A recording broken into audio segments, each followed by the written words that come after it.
எனதருமை மாணவ செல்வங்களுக்கு வணக்கம். நாம் எல்லோருமே படிக்கிறோம். ஆனால் ஏன் படிக்கிறோம் என்ற கேள்வியை முன்வைத்தால் அந்த படிப்பதின் பலன் முழுமையாக நமக்கு கிடைக்கும். ஏன் படிக்கிறோம் என்று தெரியாமலே படிப்பதால் தான் நம்மால் அதில் ஒரு முழுமையான கற்றலை அடைவதில்லை. ஒருவர் தன் வாழ்நாளில் அரசு பணிக்கோ அல்லது தனியார் பணிக்கோ இல்லை சுயமாக ஒரு தொழிலை தொடங்குவதற்கோ படிப்பறிவு மிக அவசியமாகிறது. ஒவ்வொரு மாணவனுக்கும் வெவ்வேறு விதமான திறன்கள் இருக்கும், நுண்ணறிவு இருக்கும். ஆனால் எல்லோருக்குமே ஏதாவது ஒன்றில் கண்டிப்பாக விருப்பம் இருக்கும். அது எது என்பதை நீங்கள் அறிந்து கொள்ளுங்கள். அதை சார்ந்த பாட புத்தகங்களை தேடி பாருங்கள். அதை சார்ந்த உங்களுக்கு புரிதலை உங்களுடைய வகுப்பாசிரியர் மற்றும் பிற ஆசிரியரிடம் கேட்டு அறிந்து கொள்ளுங்கள்.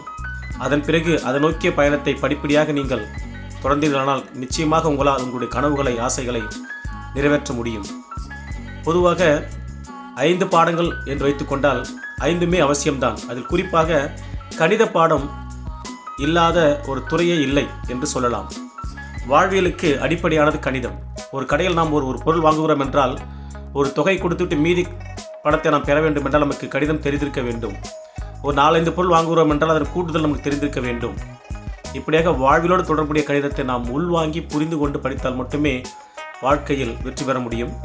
அது மட்டும் இல்லாமல் அனைத்து போட்டித் தேர்வுகளிலும் குறிப்பாக TNPSC, SSC, UPSC, IAS, IPS, SLET, NET, TRB என்று எல்லா போட்டித் தேர்வுக்குமே நிச்சயமாக கணக்கு இருக்கும்.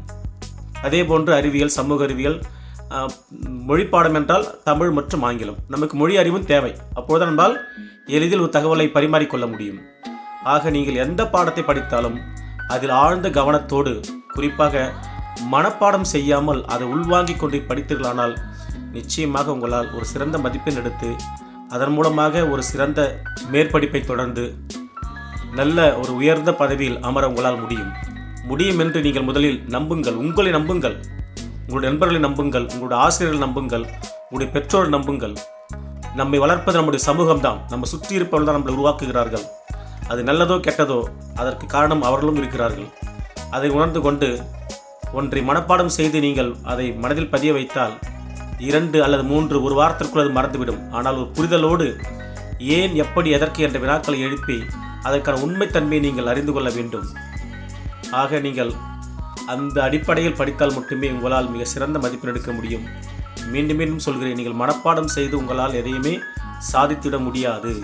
உங்களுக்கு ஒரு வகுப்பில் ஒரு பாடம் புரியவில்லை என்றால் அது சார்ந்த ஆசிரியர் பெருமக்களிடம் நீங்கள் உங்களுடைய ஐயப்பாடை கேட்டு புரிந்து கொள்வது உங்களுடைய கடமை.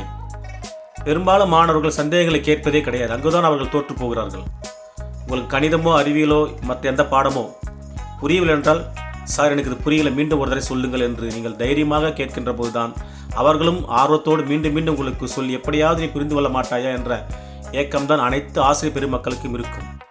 தன்னிடம் படிக்கின்ற மாணவர்கள் நன்றாக படித்து நல்ல நிலை அடைய வேண்டும் என்பது அனைத்து ஆசிரியர் பெருமக்கள் விரும்புவார்கள். ஆகையால் நன்றாக படியுங்கள். வாழ்க வளத்துடன்.